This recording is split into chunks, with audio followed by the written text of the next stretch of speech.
I'm Wyatt. I am a senior at The Ohio State University, and this is my story.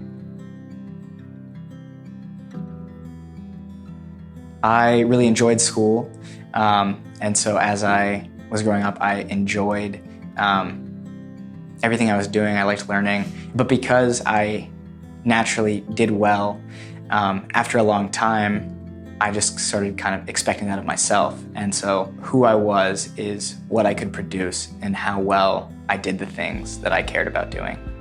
By the time I was in my sophomore year of high school, I was very depressed. Then in the spring, in the time where normally I would start getting a little bit better, as the winter closed out and we headed into summer, I just kept getting worse. Yeah, I was just feeling just a ton of pain most of the time, and sometimes nothing at all, just kind of hollow and empty, like a shell of who I used to be. For a long time in that season, I found myself not wanting to live my life anymore. But I never took any actions to that end because I did still believe in God, and I believed that He did have a purpose for me. And so that kind of kept me going, is the faith that there is something that I was created for. There is a reason and meaning for my life, but I can't say what it is, and I don't know if I'm fulfilling it. And eventually opened up to my parents and told them some of the shame and guilt that I was experiencing for struggles with sin in my life.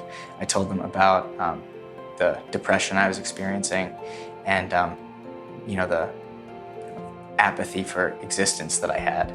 They responded with grace and love, and it was a really clear image of the gospel to me. I started seeing a Christian counselor, and I don't know, I kind of had hope that things were going to get better from taking what were, I thought good, albeit painful steps. And I still kept getting worse. And yeah, I didn't know what to do. Towards the end of my junior year, I went through a breakup that was painful, but turned out to be a really good thing. I think that was the last thing that I was really holding on to and taking comfort in, and trusting to help get me through what I was experiencing. And so there really was, at that point, finally nothing left to hold me up except to fall into God's arms. Maybe a couple weeks after that, I did finally start to see myself turning around. Even in the week after, it was spring break, I visited some family, and it was the happiest day I'd had in months. And I still wasn't totally better yet.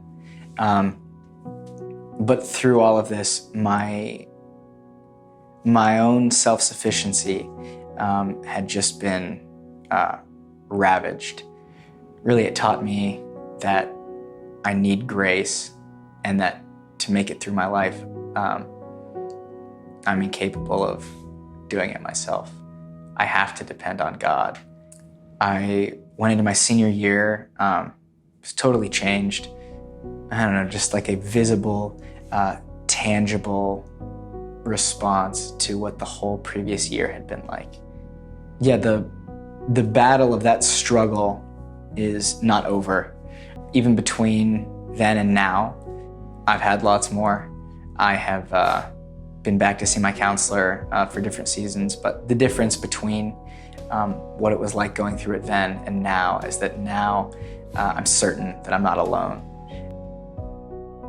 I started spending a lot of time with a group of guys who were just a huge answer to prayer, just a community where I felt felt capable of being vulnerable, people to spend my time with and to just really enjoy living alongside. You know, there's joy amidst the waiting and the suffering because I know that God is in those valleys with me. For anybody who is struggling with their mental health, to them, I would say first that there is hope. That might be the chief lie of them all, is that there is no hope. So no matter how unrealistic it seems, that there will be healing and that you can be delivered from what you were experiencing. I don't believe that's true at all. Another thing I'd say to the people struggling with mental health is to learn more scripture and keep scripture on hand. I was always just, left with deepened impressions of the character of the God who is for me.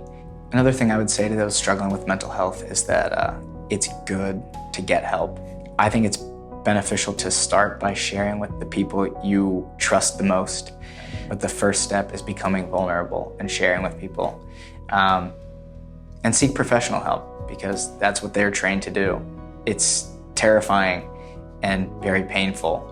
And I think that's a big piece of fighting these whole kinds of struggles, is to know that it may get worse before it gets better. And you have to summon the courage to take those steps. That's where the healing will come from.